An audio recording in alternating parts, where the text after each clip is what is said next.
Amados hermanos, muy buenas noches, buenas tardes ahora, que en el cambio de hora es todo diferente.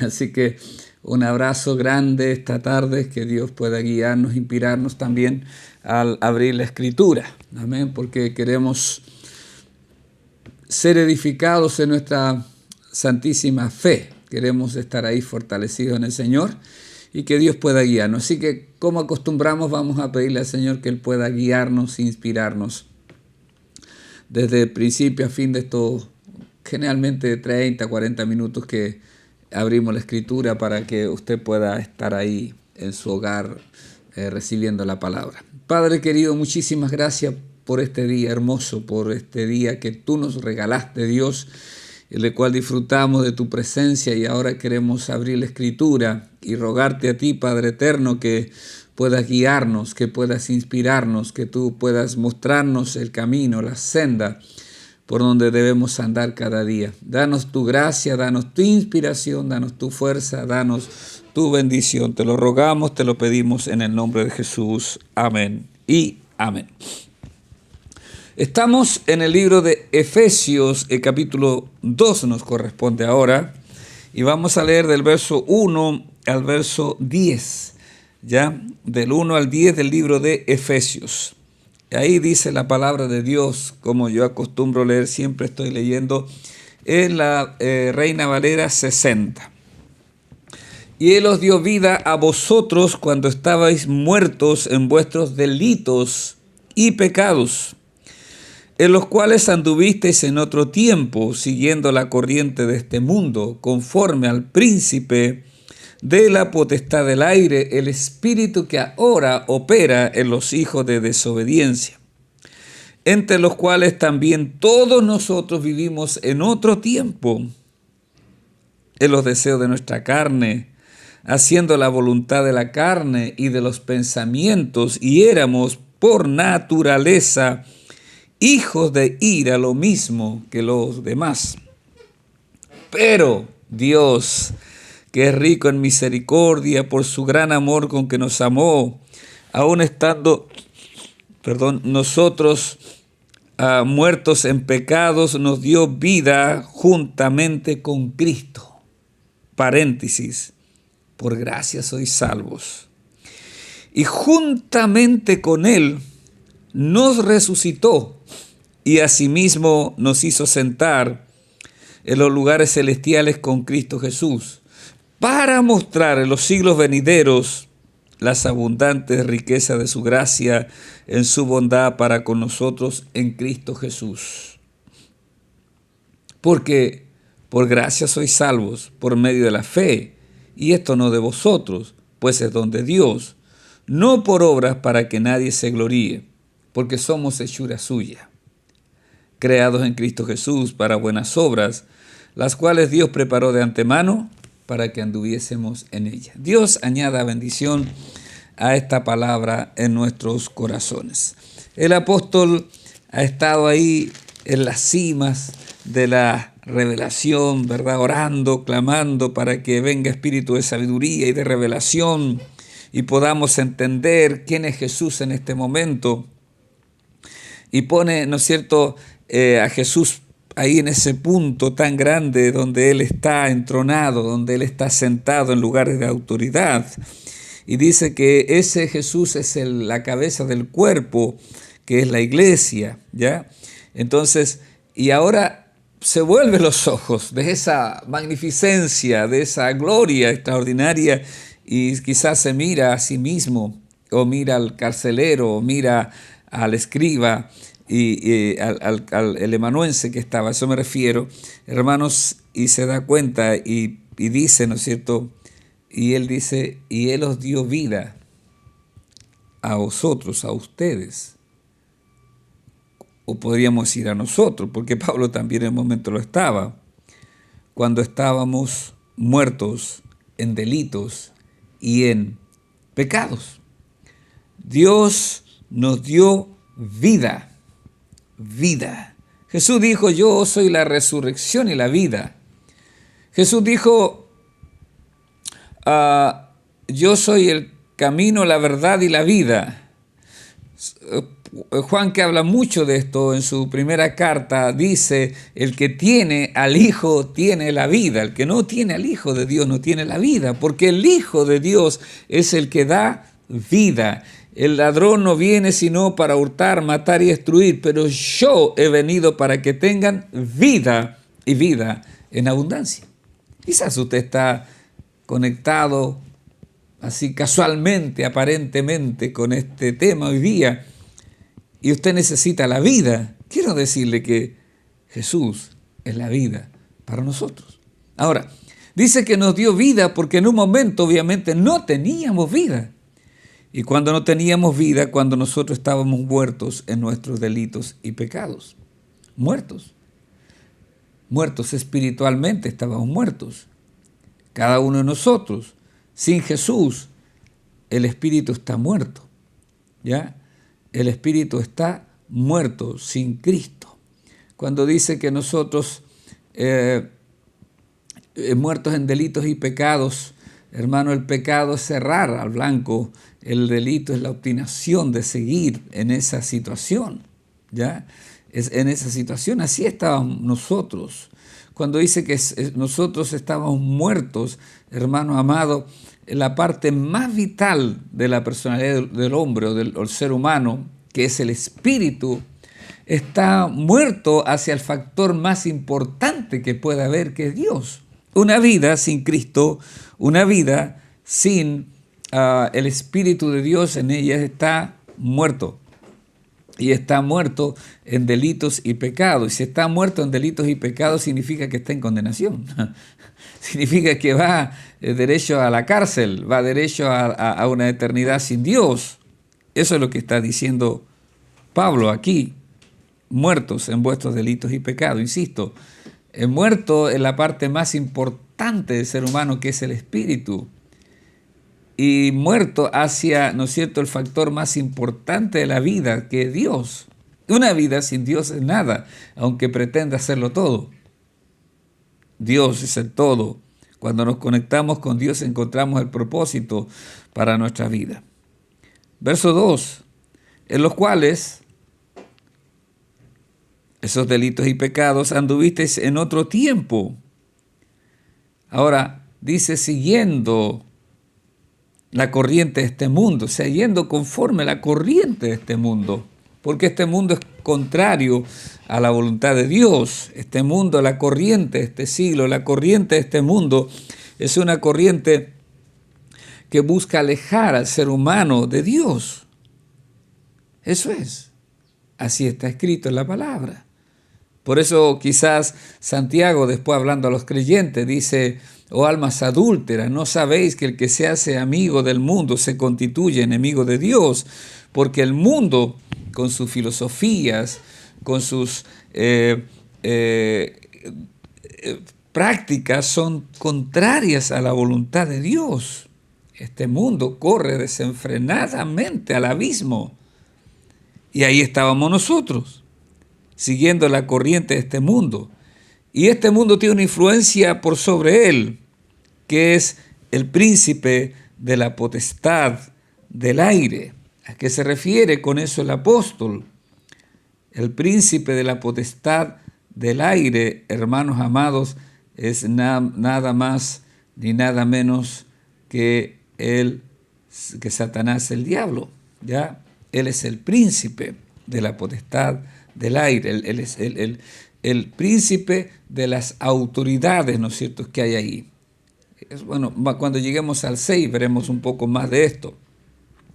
Entonces este es un título único, ¿no es cierto?, que habla de la autoridad de Satanás. Gracias a Dios que es príncipe y no es rey.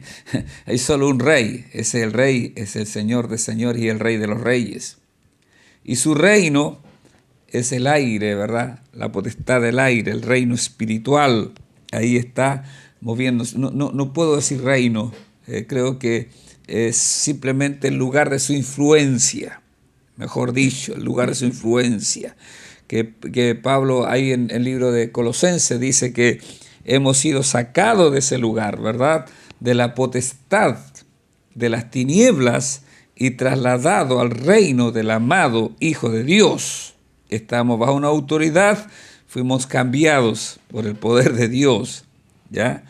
Entonces, vivíamos bajo esta corriente, este mundo, conforme al príncipe de la potestad del aire, el espíritu, y ahí lo dice con absoluta claridad, que ahora opera en los hijos de desobediencia. O sea, todo hijo de desobediencia, toda persona que no obedece a Dios está bajo el príncipe de la potestad del aire. Está siendo guiado, está, así como el Espíritu Santo guía a los creyentes, guía a los discípulos que se sujetan a la palabra de Dios. Hermanos, también cuando uno no se sujeta a la palabra, uno no está en Cristo, entonces está bajo esta autoridad demoníaca, esta autoridad de tinieblas, y eso es lo que sucede con nuestro mundo. Cuando nuestros gobernantes, por ejemplo, dicen no creer en Dios, no se sujetan a Dios, por ende, que los guía, el texto es claro. El texto es claro, y por eso vamos en esta decadencia tan terrible que creemos en definitiva que irá de mal en peor, de tumbo en tumbo, nuestro mundo, porque se avecina la consumación de los últimos tiempos, entre los cuales también todos nosotros vivimos en otro tiempo, ¿ya? Entre los cuales, Pablo aquí se mete, se sumerge en lo mismo, dice, yo vengo donde mismo vienen ustedes, no hay nadie que no venga de ahí. Nadie dice de esto yo no he bebido, esta agua yo no he bebido. No, todos hemos sido desobedientes, todos estábamos ahí muertos en delitos y pecados, ¿ya? En los cuales también todos nosotros vivimos en otro tiempo. Y dice cómo se vivía, cómo se vive en esto. Viviendo en los deseos de nuestra carne, haciendo la voluntad de la carne y de los pensamientos, y éramos por naturaleza hijos de ira, lo mismo que los demás. Entonces, ¿cómo se evidencia esto de seguir la corriente de este mundo bajo el principado de Satanás? ¿Ya? Dice el texto que nosotros entonces en los deseos de nuestra carne. La carne es esa naturaleza caída, ¿ya? Que nos inclina al mal. Es más fácil ser malo que bueno. Es más fácil mentir que ser veraz. Es más fácil bajar que subir. Eso es la carne, ¿ya? La carnalidad. Y nosotros, cuando no estamos sujetos a Dios, entonces lo natural es que la carne empiece a florecer. Eso lo dice el libro de Gálatas con tanta claridad el apóstol, ¿verdad? El capítulo 5, cuando dice que hay enemistad entre la carne y el espíritu para que no hagáis lo que quisierais. Aquí le voy a leer del 5:16 de Gálatas. Digo pues, andad en el espíritu y no satisfagáis los deseos de la carne. Porque el deseo de la carne es contra el espíritu y el del espíritu es contra la carne, y estos se oponen entre sí para que no hagáis lo que quisierais. Pero si sois guiado por el espíritu, no estáis bajo la ley, y manifiestas son las obras de la carne, que son adulterio, fornicación, inmundicia, lascivia, idolatría, hechicerías, enemistades, pleitos, celos, iras, contiendas, disensiones, herejías, envidias, homicidios, borracheras, orgías y cosas semejantes a estas, acerca de las cuales os amonesto que los que practican tales cosas no heredarán el reino de Dios. Ahí tenemos entonces lo que hace la carne, ¿no es cierto? La carne nos lleva y nos impulsa en diferentes áreas. Para algunos son los vicios. En el caso de Gálatas, para algunos la lujuria desatada. Para algunos puede ser ese carácter terrible, que es indominable, ya que puede dejar la escoba en cualquier momento, como decimos. Para alguien puede ser la codicia, la avaricia, el materialismo sin límite que se vive también en nuestra sociedad, los deseos de la carne, haciendo la voluntad de la carne y de los pensamientos, una mente no regenerada, no sujeta a Dios, y porque estábamos así, éramos por naturaleza hijos de ira, lo mismo que los demás. Porque ¿qué merece el ser humano sino la justa ira de Dios? Eso es lo que merecemos, la justa ira de Dios. Hijos dice, hijos de ira. Hay hijos de desobediencia en la Biblia, hijos de Satanás en la Biblia, hermanos, pero hay hijos de Dios en la Biblia. Y nosotros hemos sido llamados para ser hijos de Dios. Por eso aquí viene la riqueza maravillosa de este texto cuando dice el verso 4, pero, este pero cambia todo. Este pero transforma todo. Cuando nosotros vemos nuestro mundo en decadencia, ¿verdad? Vemos tantas situaciones terribles que ocurren. ¿Cómo queremos tener un pero? Cuando un hijo va de mal en peor y quisiéramos tener un pero que cambie esa historia, que cambie ese momento, que nos muestre otro cuadro, otro relato. Y aquí nos aparece eso. Pero Dios, o sea, cuando vemos nuestro mundo y nosotros insertos ahí, antes de conocer al Maestro, antes de conocer a Jesús, en decadencia, en una profundidad terrible, en maldades tan grandes que se ha exacerbado tanto esto, porque la Biblia dice que la maldad se va a multiplicar. Y lo vemos ante nuestros ojos. Pero qué hermoso es tener este verso 4. Pero Dios, ¿qué Dios? Que es rico en misericordia. O sea, Dios se conduele de la creación. Dios se conduele de esa gente tan perversa también. Y mucho más del dolor que la gente perversa causa a otros que están ahí terriblemente heridos. Como por ejemplo los niños hoy día. Objetos de tan terrible y despiadada persecución infernal que hay sobre nuestros hijos, sobre nuestros nietos. Pero Dios, que es rico en misericordia, Dios se conduele entonces y Dios quiere obrar. Y dice que lo que mueve a Dios, dice, es su gran amor con que nos amó. Yo he escuchado a veces que la gente dice, oye, ¿por qué le hablan del amor de Dios a la gente? Y aquí dice el texto que en medio de todo esto, este pero me dice que la misericordia se expresa en amor. Con amor que Él nos ama. Que Él nos amó y nos sigue amando. Porque dice el verso 5, aún estando nosotros muertos en pecado, o sea, ahí Dios nos amó. Dios no lo amó a usted porque usted hizo lo bueno. No porque usted se merezca que Dios lo ame. No porque usted se merezca que Dios haya intervenido en su vida. Dios no amó al apóstol Pablo porque dijo, este Pablo será un gran instrumento en mi mano. Lo amó simplemente porque Dios es amor. Es rico en misericordia. Eso no quiere decir que va a pasar por alto las cosas.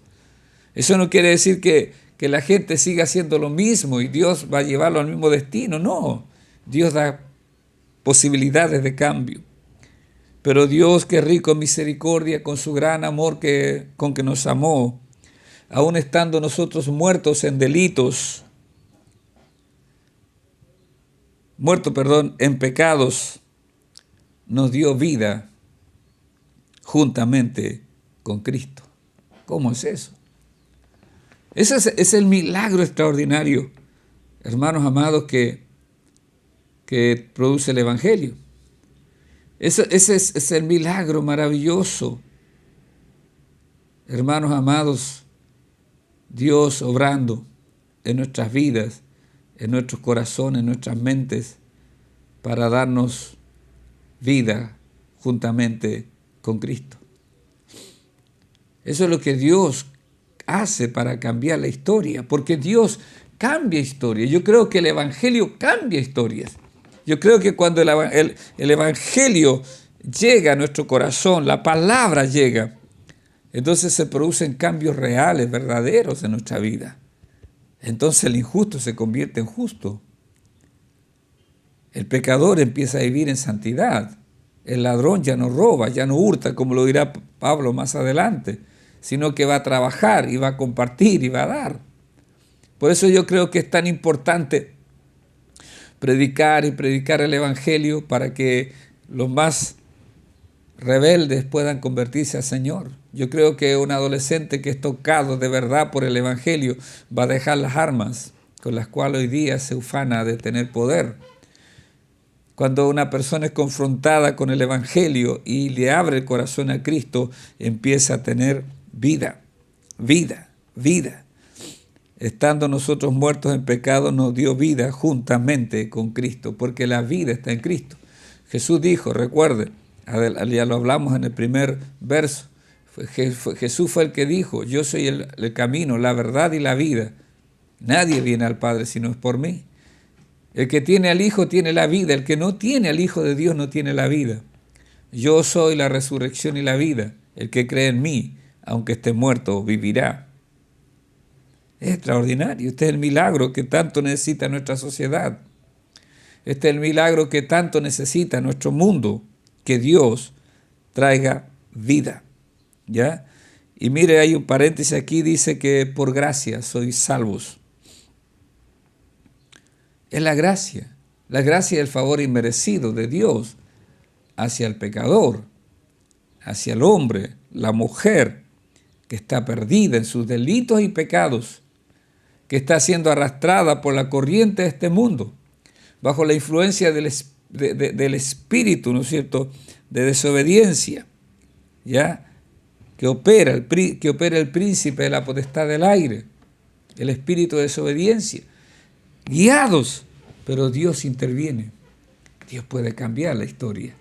Dios puede transformar la historia. Y si usted está conectado buscando una transformación de historia, quiero decirle que Dios puede hacerlo.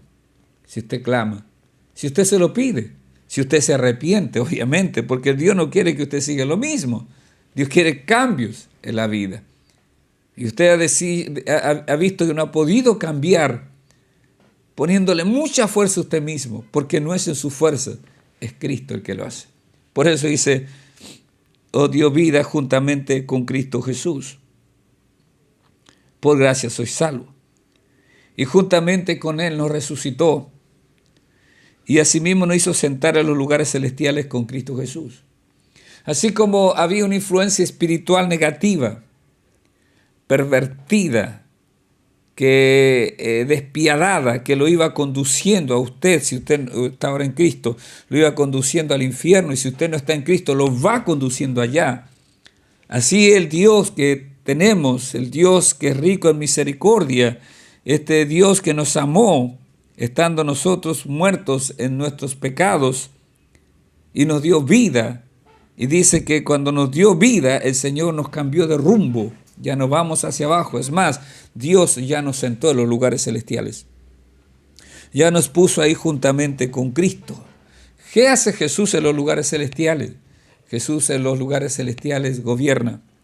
Jesús en los lugares celestiales está ordenando todo. Jesús en los lugares celestiales intercede por nosotros. Jesús en los lugares celestiales está honrando constantemente al Padre. Y ahí quiere que usted tenga esa modalidad de vida. El libro de Hebreos dice que tenemos libertad para entrar al lugar santísimo, al lugar de la presencia de Dios. Pablo dice que estamos sentados. En cierta forma, usted dirá, pero aquí yo me veo en esta tierra. Pastor, yo tengo que ir todos los días a trabajar. Pastor, yo vivo problemas. Pastor, yo voy en la calle y me encuentro con gente violenta. Es verdad, pero su mente y su espíritu están conectados con la realidad de Dios. Y cuando eso es así, entonces todo se ve diferente. Nos hizo sentar en los lugares celestiales con Cristo para mostrar en los siglos venideros las abundantes riquezas de su gracia en su bondad para con nosotros en Cristo Jesús. Hermanos, para mostrar. Hay algo que el mundo espiritual no puede entender, no puede comprender cómo es posible que gente como usted y como yo, y especialmente como yo, Dios haya tenido misericordia de mí. Y Dios haya determinado enviar a su Hijo para salvarme. Y Dios, hermanos, salva al mundo por la locura de la predicación, dice el libro de Primera de Corintios. ¿Cómo es eso? Que Dios, como dice el libro de Hebreos, ha puesto un reino inconmovible en nuestras manos, en manos movibles, dice mi pastor una vez. En manos movibles. Ahí está Dios. Ahí está fluyendo. Y dice que Dios está exhibiendo esto en los siglos venideros, porque el Evangelio no puede variar. Las formas varían. Las vestimentas varían. Pero la esencia del Evangelio, de la abundante riqueza de su gracia en su bondad para con nosotros en Cristo Jesús, sigue siendo igual. La gracia de Dios no se ha agotado. La gracia de Dios todavía puede obrar. Y eso a mí me llena de esperanza. Porque cada cierto tiempo en la historia parece que todo va cuesta abajo y parece que todo, hermano, es terrible. Pero en medio de todo eso, constantemente o cada cierto tiempo, Dios interviene soberanamente y cambia historias. Cambia historia. ¿Por qué no creer? ¿Por qué no creer que hoy día también Dios puede traer un momento totalmente renovado por el poder del Espíritu? Yo creo que sí puede hacerlo. Y se lo ruego a mi Padre que lo haga en medio de todo el arsenal que el infierno ha levantado, toda la mugre que está esparciendo sobre la faz de la tierra. Yo pido que Dios pueda moverse y pueda hacer algo de acuerdo a las abundantes riquezas de su gracia, porque no lo merecemos, pero me impresiona que el apóstol diga abundante riqueza, porque ya que haya gracia, favor inmerecido de parte de Dios a gente como nosotros y como este mundo, hermano, es impresionante. Pero cuando el apóstol añade los calificativos que son abundantes, y que son riquezas abundantes de su gracia, yo digo, ¿hasta dónde llega esa gracia maravillosa, esa gracia extraordinaria? Por eso creo que no hay un lugar tan profundo de donde Dios no pueda sacar a un hombre. Creo que mientras el hombre vive, Dios todavía lo puede alcanzar. Mientras haya aliento de vida, Dios todavía puede alcanzar a un hombre para su gracia, para su honra. Pero creo que Dios todavía levanta esos tiestos que están más destruidos, más opacados por el pecado, más denigrados por el pecado, para hacer de ellos instrumentos de gracia. Quizás el mundo ha dicho de usted, querido hermano, querido amigo, que usted ya no sirve para nada. Nadie cree en usted. Pero quiero decirle hoy día que Dios tiene abundante gracia para usted y que Dios puede transformar todo. Verso 8. Porque por gracia sois salvos por medio de la fe. O sea, esta gracia nos da la salvación. La salvación no se compra, la salvación no se merece, la salvación se recibe por fe. Y esto no de vosotros, pues es don de Dios. Dicen algunos estudiosos que los originales, en los idiomas, ¿verdad? Originales, más bien dicho, hermano, esta palabra, ¿no es cierto?, tiene que ver más que nada, hermanos amados, con la salvación, ¿no es cierto? La salvación es el don de Dios, pero a la vez la fe también viene de Dios, porque la fe viene por el oír y el oír por la palabra de Dios. No podemos creer a menos que Dios haga una obra anterior en nosotros, ya que estamos cegados por nuestra propia muerte y por el Dios de esta era. Hermanos, hay algo que creemos en nuestro credo doctrinal. Nosotros hay algo que se llama gracia preveniente, una gracia que actúa antes que usted se convierta. Cómo Dios lo empieza a traer y cómo Dios empieza a poner, ¿no es cierto?, y a despertar algo, a poner algo en su vida para que usted pueda creer, ¿ya? Y nosotros debemos orar muchísimo para que Dios pueda obrar así en mucha gente. Amén. Entonces, esta salvación es por gracia, por medio de la fe. Y esto no es de ustedes, pues es don de Dios. O sea, la salvación es un don de Dios. Usted no puede querer comprar la salvación, jamás podrá hacerlo. Es más, creo que si usted quiere comprar la salvación, está ofendiendo a Dios. Y el verso 9 lo dice con absoluta claridad. No por obras, para que nadie se gloríe. O sea, cuando vamos a la eternidad, nadie podrá decir es que yo me merecía esto. Pues, me lo gané, estuve tantos años siendo fiel a ti en la iglesia. Hice tantas obras para el reino. No, nadie puede ganar la salvación.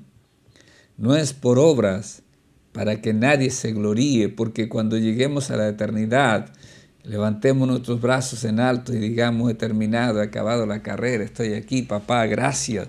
Solamente le honraremos a Él. En la eternidad no hay lugar para la vanagloria humana, para el orgullo humano, para la altivez humana, no existirá eso ahí. Hermanos, todo debe honrar y glorificar a aquel que murió y resucitó por nosotros. Y terminamos con el verso 10 cuando dice, porque somos hechura suya, creados en Cristo Jesús para buenas obras, las cuales Dios preparó de antemano para que anduviésemos en ella. Este texto es extraordinario.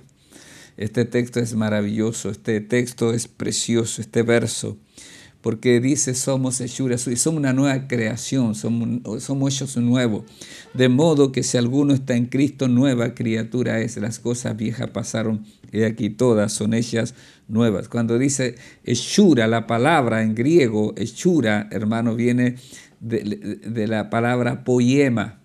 Poema. La idea es que nosotros somos su hermoso poema, ¿ya? Algunos traducen, otras Biblias traducen por obra de arte. Usted es la obra de arte, usted es el poema de Dios. De lo inmundo Dios hizo algo maravilloso, de lo inútil Dios hizo algo precioso. De lo que estaba, hermano, terriblemente deformado, ¿ya? Por ese príncipe de la potestad del aire que operaba y que nos conducía hacia el abismo, Dios nos libró para construir algo totalmente nuevo y maravilloso. Eso es precioso, porque somos hechura suya, somos el poema, somos la obra de arte de Dios, como Dios de algo, como dice Pablo, cuando escribe a Filemón, ¿verdad?, de acerca de Onésimo y tiene ese juego de palabras, dice en el griego, este que era inútil ahora ha sido hecho útil para ti. ¡Wow! Es precioso lo que Dios hace, lo que Dios obra. Por eso creo que es importante que nunca un cristiano se olvide de dónde Dios lo sacó, de dónde Dios lo tomó. Hace 40 años el Señor tomó mi vida de las tinieblas y me trajo a su reino. Y nunca debo olvidarme cómo era yo, lo que era, cómo vivía, cómo era mi corazón, cómo era mi ser, ¿verdad? Las inclinaciones pervertidas que había en mi vida hacia el pecado. Hermanos, no puedo olvidarme de eso. No puedo olvidarme de eso.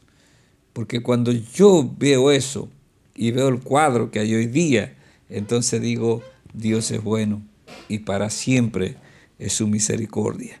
Y de ahí nace lo que viene en este texto al final, porque dice que somos un poema de Dios y que somos una obra de arte de Dios, pero hermano, no para que estar colgado en un museo llamado iglesia, para que vengan y lo observen y lo admiren. No, ¿ya?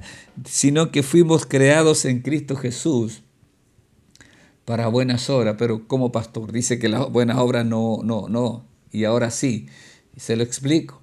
Un cristiano no es salvo por las buenas obras. O sea, usted jamás podrá comprar la salvación, porque cuando usted hace buenas obras, a usted le deben algo, ¿verdad? Cuando dice Pablo escribiendo el libro de Romanos, si usted trabaja, ¿verdad?, y fue este fin de mes, y entonces cuando a usted le transfirieron o le depositaron en su cuenta, hermanos, el dinero, usted no va y le dice al jefe, gracias jefe porque usted es maravilloso, gracias por enviarme ese cheque, No, porque usted trabajó, usted dio su vida por eso. Usted estuvo un mes, ese mes estuvo 20 días trabajando 8 horas diarias para poder conseguir ese recurso, ¿verdad? Y con el cual usted vive y honra a Dios. Pero si de repente el jefe viene y le dice, ¿sabes qué? Te voy a regalar un año de... no vengas a trabajar, simplemente te va a pagar un año. Eso es gracia, ¿verdad? Usted no merece eso, pero su jefe se lo da.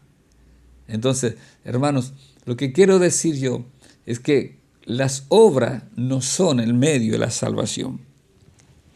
Usted no puede ser salvo por las obras. Dios no le debe nada a usted para que usted sea salvo. Pero, como usted es salvo, como usted ha nacido de nuevo, como usted, como yo entendemos que somos la obra primorosa de Dios, entonces Dios dice, pero voy a preparar un plan para él. Tengo un diseño para él. Y en ese diseño hay buenas obras. Y nosotros debemos andar en ellas. Entonces el cristiano no es salvo por buenas obras, pero porque es salvo, hace buenas obras. Amén. ¿Me entendió? El cristiano no es salvo porque hace buenas obras, pero porque es salvo, porque es cristiano, hace buenas obras. Y su vida debe ser caracterizada por ser una persona diferente, una persona generosa, una persona amable. Eso es. Tenemos que caminar así, encontrar el propósito, el plan de Dios para nuestra vida. Nosotros éramos conducidos como ciegos y errantes hacia la perdición eterna. Pero el Señor vino, abrió nuestros ojos, entendimos, nos entregamos, nos convertimos y ahora caminamos a la eternidad. Y mientras caminamos a la eternidad, nos vamos encontrando con todo lo que Dios preparó para nosotros y ahí nosotros vamos construyendo y viviendo en estas buenas obras, sabiendo que lo único que nos vamos a llevar a la eternidad son esas buenas obras porque están escritas en el libro de las obras y vamos a llevar nuestro carácter para decir yo era muerto, pero ahora vivo. Yo me parecía al enemigo de Dios, pero cada día ahora me parezco más a Cristo Jesús, mi bendito Salvador. Dios añada bendición y gracia a nuestra vida. Termino diciendo esto. Un muerto está cómodo, hermano, en su urna, porque está muerto. Entonces, el ambiente de ahí, ¿verdad?, de ese muerto, es la urna, está cómodo ahí. Pero si ese muerto recibe vida, de repente encuentra que el cajón es estrecho, le falta aire y quiere salir de ese ambiente, porque no es el ambiente de él natural ahora. Un cristiano estaba muerto en delitos y pecados y estaba bien en ese ambiente de perdición, en ese ambiente donde iba de mal en peor, en ese ambiente de ira, en ese ambiente de pecado, en ese ambiente de chisme, en ese ambiente de lujuria, en ese ambiente, llámale cualquiera, sea así caracterizado por la carne. Pero cuando usted recibe vida ya no está muerto, entonces usted se encuentra incómodo en ese ambiente. Por eso hay cristianos que encuentran incómodos, a veces incluso con sus antiguas amistades, que yo pienso que hay que mantener relación con ellas porque hay que ganarlas para el Señor. Pero no nos vamos a sentir totalmente a gusto porque ya no somos de eso, ahora tenemos vida y vida en abundancia en Cristo nuestro Señor. Padre bueno, te amamos, Padre bueno, te honramos, Padre bueno, gracias por tu palabra maravillosa, gracias por salir a nuestro encuentro, por tocarnos, por ese pero Dios que es rico en misericordia, con su gran amor con que nos amó, nos dio vida, estando nosotros muertos en delitos y en pecados. Gracias, Señor. Te amamos. Ayúdanos a vivir para tu gloria, para tu honor. Ayúdanos a valorar lo que somos en ti, Señor, para vivir intensamente para tu honra, para tu honor y tu alabanza. A ti damos gloria en el nombre de Jesús. Amén, amén y amén.